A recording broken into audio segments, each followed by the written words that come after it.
Hey, good morning, everyone. Welcome to another open forum for Snow College, and we certainly hope everyone is happy and well at the beginning of this beautiful summer. Our primary objective today is to share with all of you about the financial impact of COVID on the state and, by extension, the impact on Snow College. But before doing that, I think I'd be completely remiss to not acknowledge really the heartbreaking events over the past week in our country. It's almost trite to keep saying that we live in unprecedented times, but honestly, who really could have predicted what 2020 had in store for all of us? And just as we are working through the difficulties brought on by COVID-19, our country was hit yet another senseless act of violence that has the entire world reeling. The death of George Floyd is yet another scene in a drama we've seen play out way too many times in our nation's history. And it's one that reminds us that as a nation, we still have a tremendous work to do to ensure that all people are treated fairly and that no one has to live in fear of being killed simply because of their race or religion. We strive at Snow College to be a place where everyone is welcome, included, and respected. We work for this. But on occasion, even here, we fall short.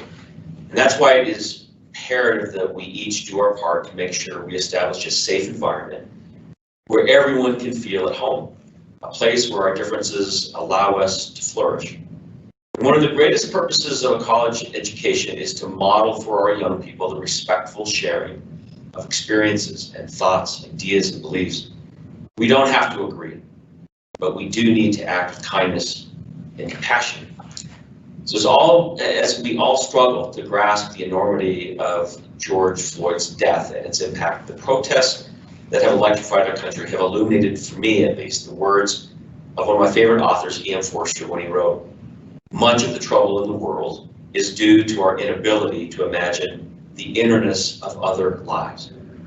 Living in such privileged circumstances as we do in Central Utah, we sometimes risk being insulated from the deep and real struggles of certain communities in our country. And it's hard sometimes to even imagine their lives and realities, which perhaps means for us that we have to work that much harder to listen and to understand.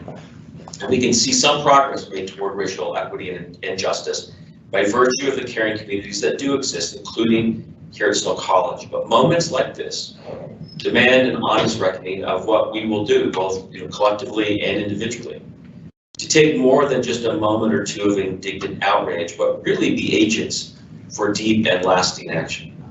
So as your college president, I ask you to join me in a shared commitment to making our country, our state, and our nation equitable, inclusive, and just.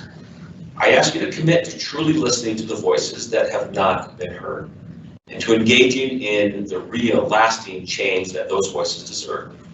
Troubling times call for more than just words, they call for action, and that is why I will ask Fernando Montano, our Chief Diversity Officer on campus, to begin working with the administrative and academic leadership on campus, along with our student leaders, to create convenings themed around racial justice. I also look to our faculty to help illuminate the current research and promising practices that can help us engage more deeply during this difficult moment in our country. As we begin a new day and soon a new academic year, I also ask you to heed the words of poet Gwendolyn Brooks when she wrote, warning in music, words devout and large, that we are each other's harvest, we are each other's business, we are each other's magnitude and bond. We are indeed each other's magnitude and bond. We believe there is a place for all to succeed at Snow College, and we strive to provide a climate where the support of one another is a driving factor in that success. Thank you for exhibiting the spirit of Snow in all of its manifestations, and especially as a nurturing community. Thank you for making Snow College the safest college in Utah. We have a strong foundation to create an even better place to work, study, and live. So thank you for all you do. We appreciate your commitment to our students and to these ideals to make us a better country and a better college. So with that, though, I would like to sort of transition into a conversation about the economic and financial situation of the state and how that might impact us as a college. So I'm going to ask Kurt to kind of pull up just a couple of slides here to understand and help us understand the magnitude of the situation. So just so you know, the state is still trying to determine what the state revenues will be over the course of the next year. The best the best kind of indications are that there will be the best case scenario. The best case scenario is that the state will be about $600 million down, but could be down as high as $1.3 billion. And this is from a reduction in mostly state income tax and sales tax. There has been some indication that sales tax has not been hit as hard, given the fact that there was still a lot of consumer activity online. And so with online and sort of internet purchasing, we may have less of an impact. So, but the Executive Appropriations Committee at the legislature has really taken two positions at the moment. And that is, one is that all new appropriations, so any appropriation that we were planning on getting this next year, which was going to be probably about $1.3 million, that is no longer on the table. We are essentially operating on last year's budget. So on top of that, then, the legislature is asking higher education and Snow College to find 2%, 5%, and 10%. The numbers that you see here are really the state's impact. So out of about I think it's $1.2 billion state budget, actually, sorry, one higher education budget, a 2% cut overall in higher education in the state is about 24 million. A 5% cut equals roughly 61 million, and a 10% about 122 million. That is not a trivial amount of money for our system. But how does that translate to Snow? Next slide. So here I want to outline really the scope of the problem or the challenge really for Snow. And one that I'd like to just sort of illustrate in spirit, especially in the spirit of transparency, is that for year in and year out, as far back as 4 years ago, the college has actually carried structural imbalance, which means then we've outspent what we actually bring in, and the college has carried for the last several years about $1.5 million year in, year out in a structural imbalance. We have got to get our handle on that, and so that's one of the elements that we need to tackle. Next is that there's certain mandated costs. So can you advance to the next slide, and we'll come back to this one. And what are those? So, for example, without any new money, though, the college has got to come up with these costs. We've got to find them. And that is the medical insurance increases, for example, which is about almost $250,000. With no new money, we've got to find that out of our current budgets or growth money or somewhere. We also have some other mandated costs like the attorney general fees, the UEN costs, an audit fee from the state, and some of the software costs that we've just made those commitments. So we have almost $600,000 where we have to find that money to cover just the basic mandated costs. So let's go back to the slide here. So on top of the $1.5 million structural imbalance plus the $565,000, there's a $2.1 million that we just have to find at very, very base minimum. Now, on top of that, we then if we're asked to look at various budget reduction scenarios of 2%, 5%, and 10%, Here's the impact then on Snow College. So if we were asked at 2%, that equals about $600,000. And if we add on the 2.1, it's about a $2.7 million budget reduction that we need to fund. And then you can see the numbers all the way down to a 10%, which would equate to about a $5.1 million exercise in getting our budget right size. So if it weren't bad enough, of course, we get hit by the COVID financial impact. So, it's kind of lost fees, camps that we were going to do this summer, auxiliaries such as housing. Those all have taken hits from a revenue standpoint. Luckily, the federal government through the CARES Act has provided resources to help offset that, but it won't be anywhere near to cover everything that we've lost over the course of these several months. So, and the last thing is that we, right now, we're pretty optimistic that we'll have something above flat enrollment, and we'll talk about that in a bit, but we don't know. So anything that's a negative enrollment growth this next year is an added budgetary hit, as you can appreciate.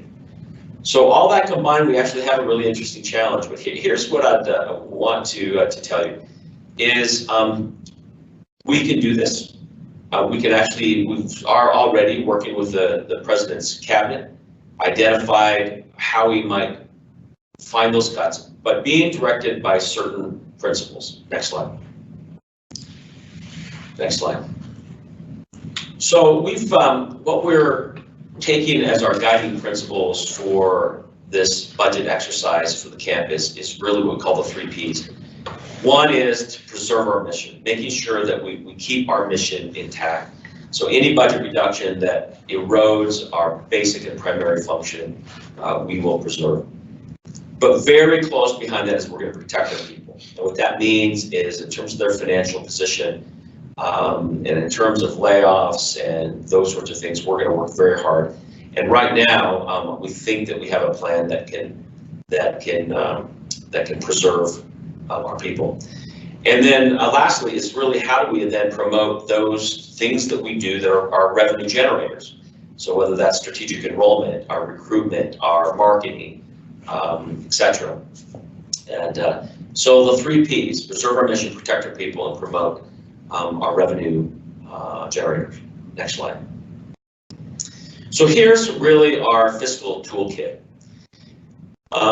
One is we can actually, if we just took and froze all of our unfilled positions, we know that there may be some positions we just have to fund.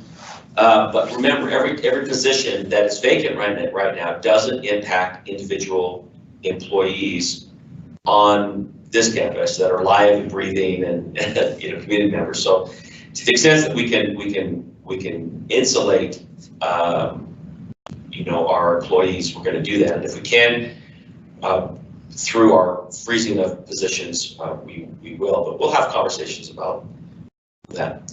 The next tool in the kit was, budget rollover. So in other words, we don't always spend in our departments all that we have, and so there's certain budget rollovers. If we claw that back, we might be able to cover at least one time this year that deficit.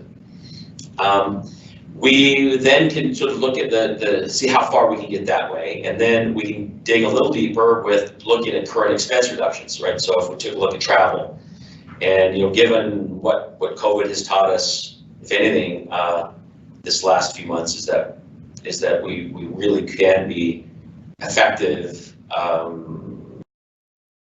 without all of the face-to-face meetings, travel, conferences, that sort of thing.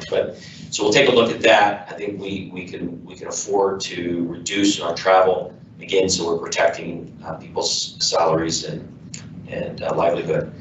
We'll take a look at equipment, other things related to current expenses. So then what we can do is look at reduced hourly expenses. So we always have fairly large budgets to help with our students who are yet not employed with us, but would be employed coming this next academic year. We may need to reduce the hourly expenses again, so that we can protect those that are here with us now. Then we're going to take a very hard look at whether we can create some savings organizationally in terms of restructuring, some consolidation. So one of the things we'll look at is where can we reduce administrative costs by consolidation and by restructuring. And we want to make sure that we're going there first before we dip into the instructional mission or serious student services. So we're going to take a heavy look there. Now, if we need to, we can also then have an initiative where we can ask for those who want to consider an early retirement, providing some incentives for those that may be thinking about retirement anyway, and this may be worth it for them to take advantage of that. And we'll have more details about that as we move on if we need to. And then very lastly, we'll ask for those, if we have to, again, we may not even have to get here, is really ask those who are willing to volunteer to do voluntary furloughs. And if we get to this point, I will tell you right now, I would be the first one to take a furlough, and I want to make sure that we are all sharing in this, and I will be the first one on that. Other cabinet members have also volunteered their willingness to do this in the event that we need to. So that is another tool in our box. What you do not see there really are layoffs. Now, the best guess right now, and again, is it a guess, we'll know more in a couple of weeks when the executive appropriations meet, is that we don't think that we'll have to go as deep as 10%. That will be tough. That would be very difficult to reach without impacting at least some. But we don't think that we're going to have to get there. We're getting a sense from legislators and others that the cut will be less than that. Next slide. So some key dates to remember and to keep your eye on, and that is there's a special session for the Executive Appropriations Committee in mid-June to determine what level of cuts higher ed will be asked to take, the 2%, 5%, or 10%. So we'll know in 2 weeks. Then we will essentially identify those cuts, and we'll have those identified probably around July 1st, and then have conversation with campus leadership and students and others about what we are proposing, and then actually report to the legislature on those identified reductions in mid to late August. So just remember, though, that to the extent that there's really base cuts, which means the base dollars that we have year to year to operate, and we have one time, and a combination of one time and base cuts is our strategy. But my feeling is that because we have the structural imbalance, we need to find base cuts at a minimum of 1.5 million, so we don't have to carry this deficit year in, year out, which is just unsustainable for our campus. But we continue to work really hard in looking at alternative revenue sources. As we look at online education, as we look at our enrollment management efforts, we look at other ways in which we can be innovative and creative in finding ways that we can be less reliant on just tuition and state dollars. We're really going to be turning over every rock. Next slide, and I'm going to probably bring in at this point Terry Clausen, who really is our Associate Vice President for Enrollment Management. This slide here, why don't I just turn the time over to Terry to talk about this slide. Kurt, can she talk about this and have that up? So, Terry, I can't see you, but can you hear me? I can hear you, and I can see the slide. All right, you want to tell campus what this chart is? Yeah, absolutely. So this is a dashboard that Becky Herman's anticipated for us that talks about our fall enrollment. And the one that I want you to be aware of is that orange line that you can see there. So we've had a pretty sharp upward trajectory. Right now, and this is a few days old, and Becky's running numbers for me almost daily. And so we're up about, I wanted to say 260 new freshmen, approximately, from where we were last year. That really kind of puts us in line with previous years, before we started to see a flat or decrease in enrollment. So it's still looking really, really positive. We do know that we get almost a third of our class between May and August. So if history proves to be a good indicator of where we will end, we would end up. But the caveat that I have to share is that this year is not anything like we have ever seen before. And so we can't necessarily rely on those historical benchmarks. But it is compelling to us to see that. It means that the things that we have put in place, at least up until this pandemic time, have actually paid off, that we're seeing a good commitment for students. We do have a couple of things that concern me. While we have this upward tick, and you can see we're nice, we're up pretty far. We don't necessarily have the commitment of students quite yet because they're really hesitating on committing to housing. A lot of students that we talk to, they're just very nervous about that because while we have said that we're going to be here in person for fall, even if it might look a little bit different,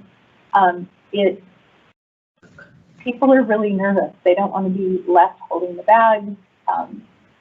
A large expenditure in housing if they're not here on campus. So we're doing everything that we can to ease those fears, and our on-campus housing is being extremely flexible, and the conversations with some of our off-campus partners have indicated that they're going to be more flexible, I think offering semester contracts so that we can start to see that. So that's our next push. We've enrolled these students, but now we have to prevent them from melting away over the summer. We don't want them to forget about us. We want them to still look forward and be excited.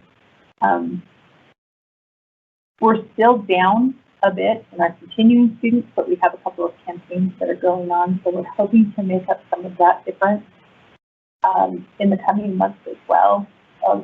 The CARES calling campaign was really helpful as we reached out to those students that should be continuing to get them to register, to kind of assure them maybe the experience you had in the spring is not indicative of what you will experience in the fall, and to get some excitement and forward thinking happening with those students. Great, thank you. Let's go back to, I think, the regular kind of screen. Thank you, Terry. I want to ask our listeners, though, how the sound quality is. Terry seemed quiet, but if we were listening carefully, I think you'd be able to catch most everything. One of the points I wanted to kind of underscore, though, is while we're up now, most of that is new in new students, the vast majority of that growth right now. Two things to take note is that we're actually down on returning students. And again, I think what Terry was saying was that's because parents and students are just kind of wait and see. So they haven't re-registered just yet. So we have this calling campaign where we're calling all of our returner students to make sure that they're being heard and helped. But the more troubling indicator right now is the number of housing contracts. The housing contracts are down a third where they were this last year, and last year was a down year. And I think I'm really quite worried that that's telling us something that that we need to be very careful of. Anyway, I'm just looking at how we're doing on the sound. It said that it was a little choppy, but our IT and our tech guys are working hard on getting getting the sound up to question, kind of go up to speed here. But Terry, let's maybe get you a little closer to the mic. Anything else you want to tell the group? Yeah, we can talk quickly, and I'm having problems with my own sound. Yeah. So can you hear me? So much better. Yes. Okay. I'm having problems with my sound today. Apparently none of my earbuds or my mics are working well. The last thing that I would like to just give everyone an update on is we've talked in the past about the CARES funding and what that entails for our students. We have that application up and going. We have been distributing funds through the financial aid office. I think yesterday, the last number that I heard, we'd given about $120,000 away, which is a tiny, tiny drop in the bucket to that 1.2 million that we have to spend in order to get the matching funds to help us cover our COVID expenditures. So as we work with as you work with students, please encourage them to fill out that application. We want to get that in the hands of people who need it. They have to have filled out the FAFSA. There's still some, requirements that still have to be met, like our graduates don't qualify. That's a Department of Education ruling that we don't agree with, but we have to honor. But anyone that we can that took classes during spring semester that can fill out that application so we can distribute funds is just going to help us get that money to the students who need it. So financial aid is working really hard on that, and we're seeing applications. So that's a great thing. But as you work with students, ask them if they filled it out, if they filled out the FAFSA, and encourage them to do so. There is a misunderstanding that you have to take whatever the FAFSA awards you, like loans, to get this CARES money, and that is not true. You just have to verify that you qualify for aid through the FAFSA. It doesn't mean you have to take what is offered, although we encourage you to take grants. It's free money, but that is not something that will prevent you from these CARES funds. One of the questions that came up from our audience is a question: how far down right now are we on the returners? So we're about 200 students down over where we were last year. The one thing that I will state, though, is we came into fall last year with a smaller incoming class than we had anticipated. So we are working with a smaller number of students. However, whatever we can do to increase and retain as many of those students as possible really helps us with the bottom line. We're actually trying to be as opportunistic as we can be. We know that places like Henderson, Nevada, and Southern California have made a determination that they are not going to be face-to-face. And there is a larger name recognition of Snow College in these communities. And so, Terry, you want to talk a little bit about the campaign where we can also advertise, again, we're face-to-face, we welcome them here, but because of the WUI scholarship, people may not know what WUI is, so you may want to talk about that. But it's a really attractive option for many out-of-state students who were kind of disillusioned about remote learning over this past spring in their communities, and how a face-to-face opportunity here at Stowe College might be really quite attractive alternative. Yeah, so yeah, we've heard that there are several institutions. Henderson, Nevada is one, and then in Southern California, where they have indicated they're all going to be online. And a lot of students that are in these areas have a familiarity with Utah, with Snow College, and so why not encourage them to come here and experience that face-to-face, even if it is a little bit different than our normal. That is something that we can offer them. So we have a marketed campaign going out to those students in those areas, encouraging them to apply and to come to Snow College in the fall.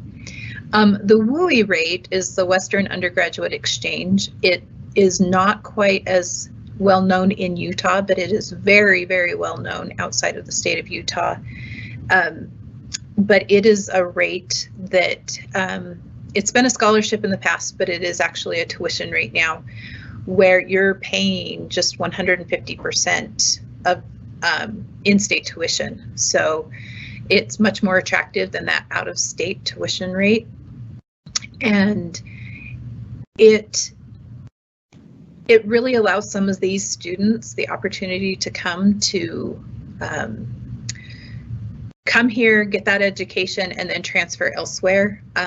They can transfer that WUI rate to any of the other Utah schools, or they can go to another institution kind of in the Western United States. So it's very, very attractive. A lot of times students will come on this WUI rate because it's even cheaper than their in-state tuition in their home state. So we're hoping that we can capitalize on that and encourage students to come here. We've always had students from these areas, but we're hoping we can get a few more. One, I think, astute observation from one of our audience is that some of our local kids who may have made a decision to go to, I don't know, Utah State or SUU or Dixie, are choosing to stay closer to home. And so the question is, what are we doing in terms of increasing our marketing and outreach to our local kids? Because they'll be able to save, substantially by staying closer to Richfield or to Ephraim.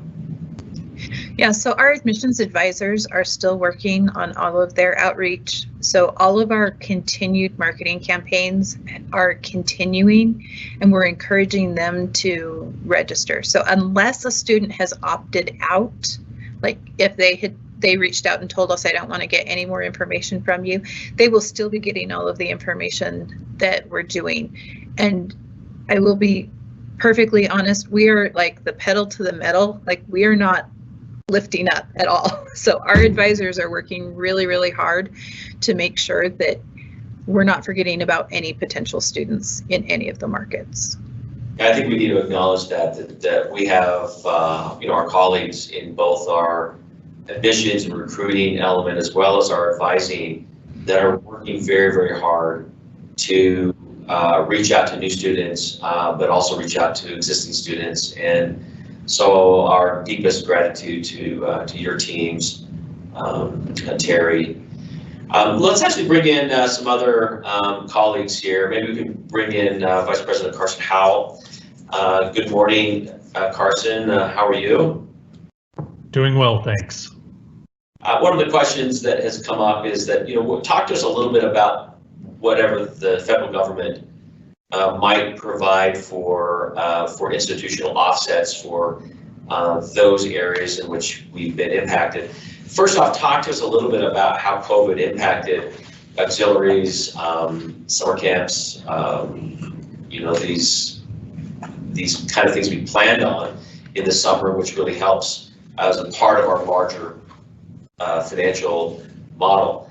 And then what can we expect from the federal government and the state, because the state has yet to sort of weigh in on how they're going to help higher ed, but all right now what we see is potential budget cuts, but they do have money set aside to help in certain ways, such as short-term training, which we can talk about. But anyway, what can we expect from the government? Well, so let's talk about the federal government first of all, and Terry talked a little bit about the CARES Act funding for students, and she mentioned the second half of that, the matching funds that would be coming to the institution to cover expenses. But those are really to cover the expenses. Those are when we needed to purchase webcams or when we needed to purchase new laptops, whether we needed to purchase hand sanitizer and those kind of things. We can then charge that back to the account to the second half of the money, which is again $1.2 million that would be coming to the institution, but that is to cover those costs. And so unfortunately, it's not a pot of money that we can use to then replace some of the deficit there that we've got. So that's great that we get some money, but it only helps us with those expenses that we incurred due to COVID. With the state government, President, as you mentioned, there's some short-term training money that we're looking at. The state government is really looking at how is higher education a partner in recovering from this. So this just a couple of weeks ago, there was a meeting with the Higher Education Appropriations Subcommittee, and that message was given of, we know that there are cuts that need to be made across the board in the state, and higher ed will be a good partner with those. But also to recognize that we play an important role in helping the economy recover through that economic development, through training of the programs and the people who may have lost their jobs during this crisis, to reskill and retool those individuals to allow them to go back out and get other jobs and be productive in the economy. And so the state government has looked at some funds, maybe a little more than 50 million that will be going out to institutions to look at reskilling individuals and those short-term training programs. And so those are things that we're looking at as well. So there may be some funds available from the state. They haven't actually come out with guidelines and how we apply for those at this point, what the criteria will be for those short-term training programs. But we are keeping a close eye on those and looking for any funds that may be available from the state or from the federal government to help with some of those costs. So a few of our listeners have asked some questions, especially as it relates to the upcoming sort of budget reduction exercise and identifying, possible areas to protect people. One question was, if it gets down, I'm assuming if it gets down to 10%, we're actually looking like we can't avoid, layoffs. One of the questions is, have we considered across the board pay cuts to help keep jobs? And how would you respond to that? That has not been on the table because we don't think we need to at this point, but it's something that probably would be in our toolbox if the campus felt that was a better way to go than other ways. So any reflections on this questioner? Yeah, so you had mentioned, that second principle of preserving our people, and I think part of that is also preserving the financial situation of the people as well, of employees at Snow. And so that, while you mentioned, President, something that we have discussed, but it is something that could be available on the table. And I just want to stress that while we talked about the different strategies and the things in the toolbox, no plans have really been decided because we don't know what the level of cut will be coming from the state. If the state comes back and decides to not cut higher education and to invest in higher education to help with those individuals who need some reskilling and things, we may not even have to go down to that level. And so there are a lot of things that are in the toolkit that we may be able to do, but we haven't decided on what exactly that plan would look like. And in fact, we'd actually look to the campus and to those budget holders to help decide how we address those things. We know that there is that structural imbalance that we have to cover, and while we can use some one-time savings like rollover savings and things, that just kind of kicks the can down the road. And so we need to look at some ongoing cuts, and we'd look to the campus and to those people in those budget holders for ideas of how they would do it. It's not something that's going to be solved simply by buying cheaper pencils. It's something that's going to affect every single office. From our office here up to the Fine Arts Building, from Richfield to Ephraim, everybody's going to be asked to look at their budgets and look at ways that we can save money, both through one-time and ongoing savings. So we're going to do our best to keep everybody informed about this, but really until the Executive Appropriations Committee meets in 2 weeks. We just really don't know the target. So it's good that we have tools, and we've done some scenario planning where we can. I think we've been able to find up to about 3.5, 3.7 million as an exercise, which is about a 5% cut, and we can do that without any layoffs or anything like that. But anyway, we did that just so that we kind of understand where might we be able to trim. And so I'm very heartened that we at least have identified some spots where we don't have to impact our mission. We don't have to really impact the livelihoods of our employees, and that we're looking for ways that we can continue to grow our financial base. One other question is, has there been any consideration of charging general fees to online students, given the fact that we're going to be moving more to online? What would you say to that? I'd say that that's definitely something that we can look at. And I saw that question as it came through, and there are impacts to our budget through those online students. And so we do need to look at that. We do need to right size the budget and make sure that the students who are receiving those benefits are also those that are paying for those benefits. So I think that all of those things are on the table and are being discussed. And so I think that that's a likelihood that could come to pass. But I think that all of those things will be discussed as we solidify that plan that we have to report back to the legislature, as you mentioned, President, in August. And so once we know what that cut is going to be, then I think we'll look at different ways to collect revenue. We'll look at ways to reduce our spending, both ongoing and then using some one-time savings as well to help get us through this year. This is going to be a multi-year effort. And so we don't expect to go through and cut ongoing expenditures right now, that we're going to collect all of that money through that. But I think that this is going to be a multi-year effort. As Terry mentioned, enrollments right now are looking positive. And so if we can couple that enrollment increase with some cuts and maybe using some one-time savings, we may be able to come out of this better than if we just said we need to find $3.7 million in ongoing cuts across campus. That's not a healthy way to do it. So we're looking at every way that we can to really follow those 3 Ps, those principles that we have of preserving our mission and protecting our people, and then promoting those revenue generating activities. Thank you.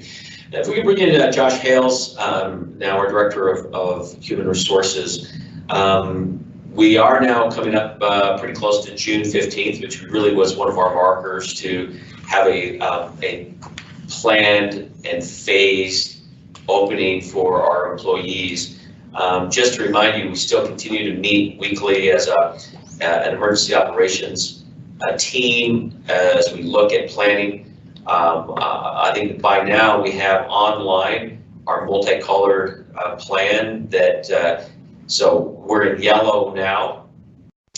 If it moves to green, what would that look like? If it moves back to orange, what would that look like for us in all sectors? But let's talk a little bit about, I think employees are interested in knowing what does life look like after June 15th, and as we move closer to opening in the fall. From an employee standpoint, what can we expect? Yeah, good question. So hopefully everyone's managers hopefully all of our managers are communicating with their employees and setting schedules. Just because we're opening buildings doesn't necessarily mean that we want everybody back all at once. So yellow still means we are not in the clear.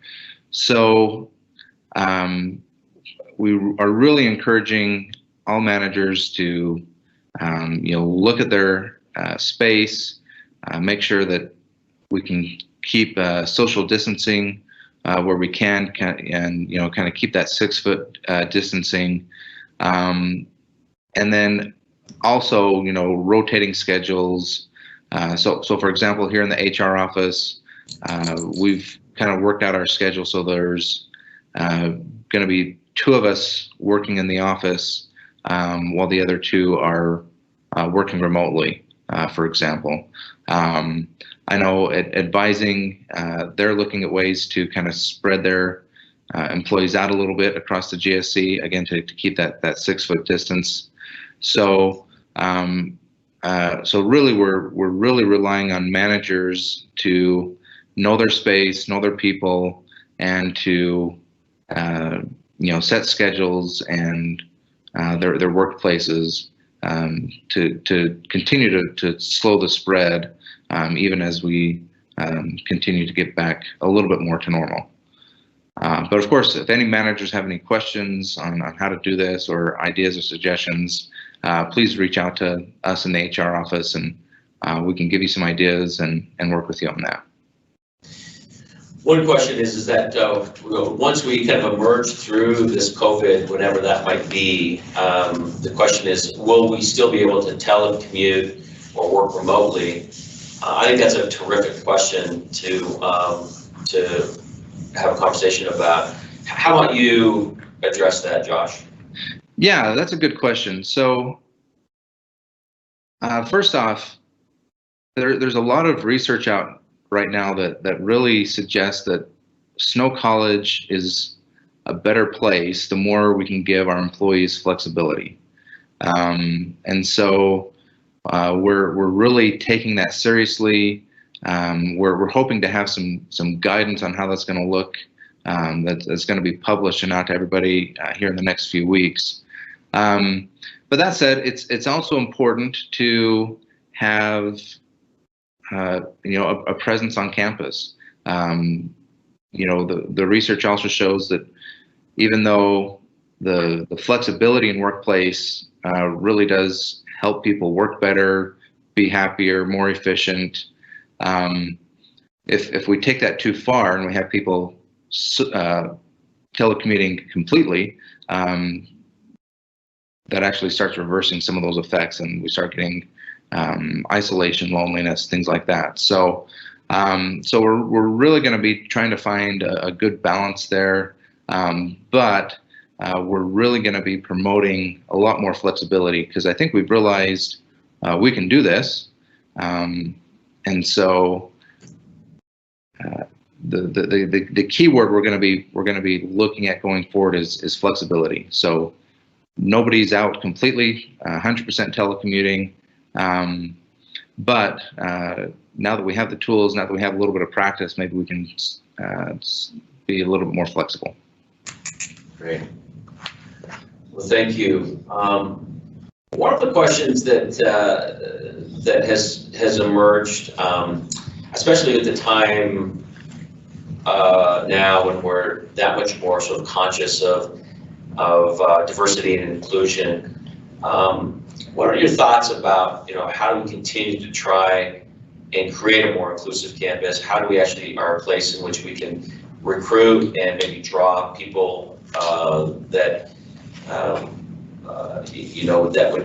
would thrive here, that may be racially or religiously different than we are, so that we actually then have folks that when we have our students of color coming here, they actually see a face that looks like theirs, and there's probably 2 components. One is, what are we doing as a college from attracting employees that are diverse? But then we may ask Terry to think about, what are we doing and putting in place in terms of how we're trying to recruit students of color as well. Anyway, any thoughts about that? It's not exactly easy job. But anyway, what are your thoughts? Yeah, you might have to be careful asking me that question. I might end up getting on my soapbox here, but I think one thing that makes it difficult for us at Snow College is in our effort to bring people who are going to be a good fit here. Sometimes we misinterpret what things really make someone a good fit here. So we have a strong culture of sacrifice, grit, service, and and sometimes we think, well, if for someone to be a good fit at Snow College, we probably need to get someone that maybe has some heritage or roots in Central Utah, which as someone with some deep roots in Central Utah, there's nothing wrong with hiring people who have those roots. But I think we need to look a little bit broader than that. You know, we can't just assume because people don't have maybe some of that same heritage that they don't share the same values. And, you know, I'm not necessarily talking about religious values, but those values that really make Snow College a special place, you know, that grit, that service, that student first mindset, those values are shared by a lot more people than what we normally think fit in here at Snow College. So I think the first thing we need to do is when we have our hiring committees, we need to look at what values do they have that fit in here versus what heritage or what characteristics that make them similar to us. So the more we can focus on the values instead of those other characteristics, I think that's going to be the biggest thing we can do to bring more diversity onto campus. What can we do to keep those faculty and staff that are diverse? How do we help them if they may not be able to feel like they fit or there's a community? Anything we can do in particular?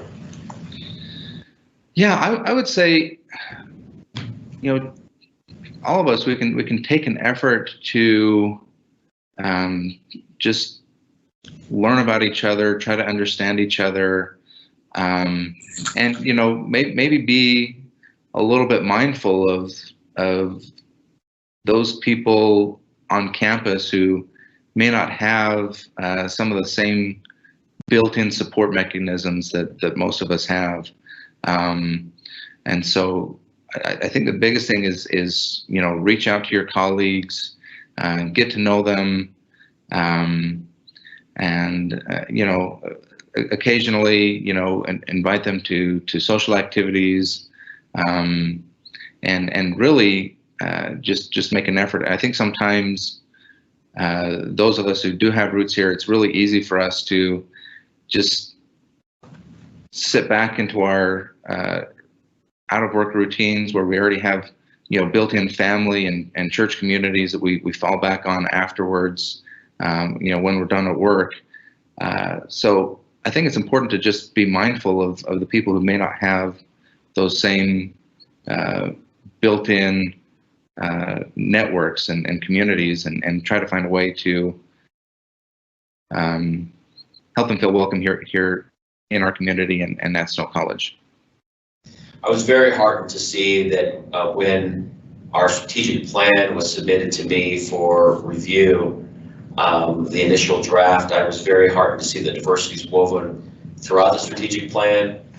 And then as a part of that is to do a more comprehensive, deeper diversity and inclusion plan itself. So a lot of these questions I think we need to take on.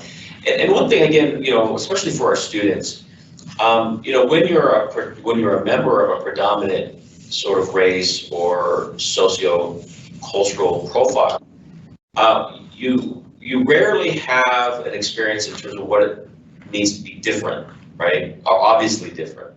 And there are those of us on the college that have lived in places, me included, living in the Islamic world and being a Westerner and a non-Muslim. That takes on a whole different layer when you're different, right? Your consciousness is heightened that you're different. And when you never grow up being, you know, your motives being questioned, or you know, you have lots of freedom.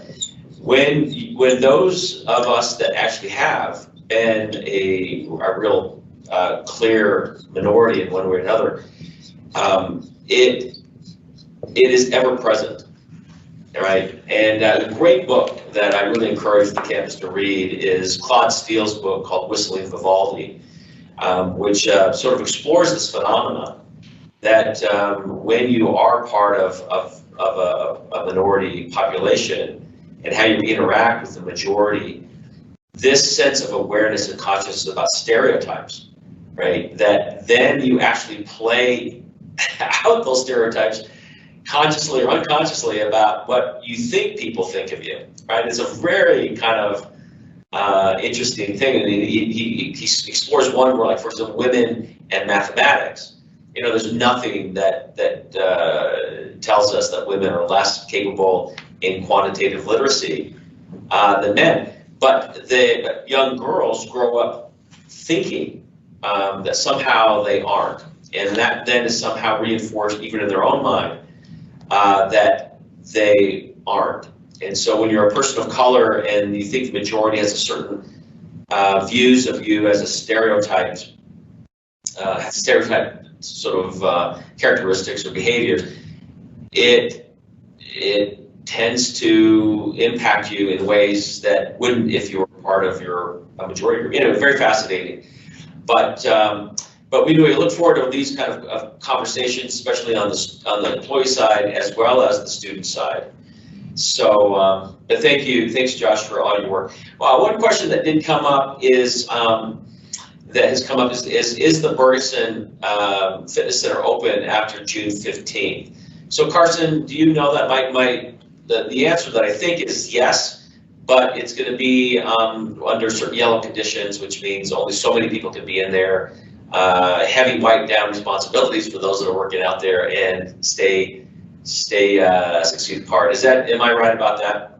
Yes, that's correct. We're aiming to have all of those kind of facilities open by June 15th, but there will be some restrictions in place on that. Okay. Well, good. One of the questions is, do we need to keep social distancing of 6 feet when we turn to green? So green status, and I will say that there is some conversation that the state is going to possibly move to green soon. You know, so that may be a question we're going to have to deal with sooner than later. My question is really, and Josh, I don't know whether you have any particular insights on green. I think it's just back to normal, but with a lot of, you know, again, good hygiene, washing your hands, and those that are most vulnerable, you know, be extra careful and even have probably masks if you are around, you know, those kind of demographics. But yeah, what would you say life would look like when it's green? Will it ever be like pre-COVID, you think? Yeah, you know, it's hard to imagine life before pre-COVID. It seems like these last few months have lasted about 20 years, it feels like. But yeah, the guidance we're getting from the state is that green means, the word they use is the new normal, which means we're not quite back to the way things were before COVID hit. We're still going to be doing a lot more cleaning, and we're still going to encourage, you know, use the hand sanitizers, and some of those things will really continue. Other things, we still want to be conscious, because green doesn't mean that COVID has gone away. It just means that we think we have a good handle on managing it. So still really highly encourage, stay home when you're sick, which we really should be doing even in a non-COVID environment. But still really being cautious and kind of looking at the little things we can do kind of every day to just slow the spread of germs in general, but especially as we try to fight the COVID virus. Does that kind of take a look at how the state, you know, takes position on these things? What I gather is what they really have been trying to do is how do you sort of slow the curve, right? How do you slow the trajectory of any sort of outbreak so it doesn't overwhelm our medical system? And what I sort of sense here is that yellow and green doesn't mean it's going away, but it just means that it's managed to the point that that we do have enough respirators, we do have enough PPEs, we have enough beds. when when things do kind of come through it. There's no 100% guarantee, right? That and we're lucky here in San Pete. We only have, I think the last count was 12. And I don't know if any of those are hospitalized, but we're very lucky. But I think the state is thinking now that if they do come with testing and everything, we can manage it. Is that sort of your take on this? Because I think what is dangerous to assume is that once we're green, we can engage in much more sort of careless, handshaking and not being careful, and I think that's a real mistake. What we learned in 1918 with the Spanish flu was that October was a very bad very bad month, and so anyway, so is that your sense that really is what the state is trying to do is not prevent it, because that's impossible, but to slow it down and hope then that we can get a vaccine, but slow it down to the point where we can absorb those that need it into our hospitals and clinics? Yeah, that's my understanding as well. One way that I saw it put is loosening restrictions doesn't mean the virus has gone away. It just means we have a hospital bed available for you. So still be careful, still wipe things down, stay home when you're sick, and still be vigilant, and again keep doing the little things that will help keep us all safe.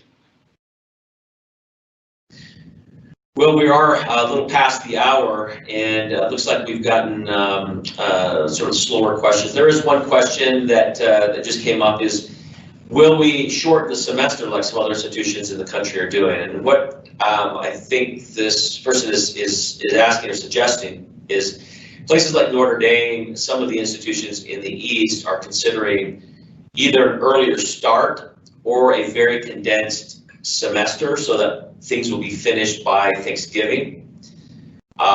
We have not yet, that is a possibility. We wouldn't probably do it unilaterally, that we do work in a system, and the system would essentially provide guidance there.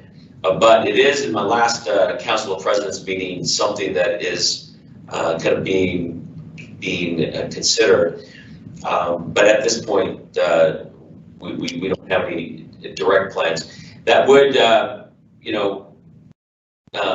create other kinds of challenges in terms of how we, what it means if we're actually using classrooms from 8 o'clock to 8 o'clock, right? 8 a.m. to 8 p.m. Does that mean that we'd have to have classes on Saturdays so that we can accelerate the learning? So that creates a whole other level of logistics that we would have to consider. But that's a good question. Good question. Somebody said that the U is not coming back after Thanksgiving. I've heard that as well. Whether that is then going to be suggested that we do is I have yet to hear. But it may be something that happens here at Snow College as well.